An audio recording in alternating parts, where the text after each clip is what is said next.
বিজেপির রাজ্য সভাপতি সুকান্ত মজুমদার বলেছেন, একের পর এক খুন ও ধর্ষণের ঘটনা প্রমাণ করে মুখ্যমন্ত্রী রাজ্য সামলাতে ব্যর্থ। গতকাল মেয়েকে যখন পাওয়া যাচ্ছিল না, তখন পরিবারের লোকজন পুলিশের কাছে গিয়ে এই এফআইআর নেওয়ার কথা বলে, কিন্তু পুলিশ কোনো কমপ্লেন বা এফআইআর নিতে রাজি হয়নি। আপনারা জানেন যে বাংলায় এবং গোটা দেশে দেবীপক্ষ চলছে। এই দেবীপক্ষ স্বস্তির নয়। এক, অভয়ার বিচার এখনো হয়নি, তার বিচারের দাবিতে মন ভারাক্রান্ত।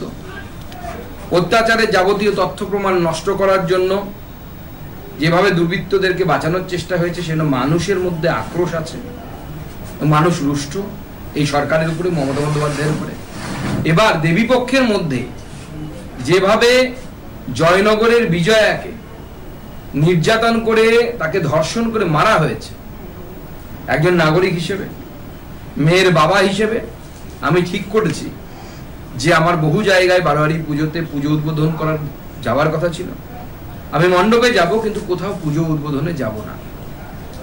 আমি এইভাবে প্রতিবাদ জানাবো এবং যে মণ্ডপে যাব সেখানে মায়ের কাছে গিয়ে প্রার্থনা করব যে সরকার আমাদের মেয়েদেরকে, আমাদেরকে মায়েদেরকে অত্যাচারের হাত থেকে রক্ষা করতে পারছে না, সেই সরকারকে যেন মা শাস্তি দেয় এবং সেই সরকারকে উৎখাত করার ব্যবস্থা করে।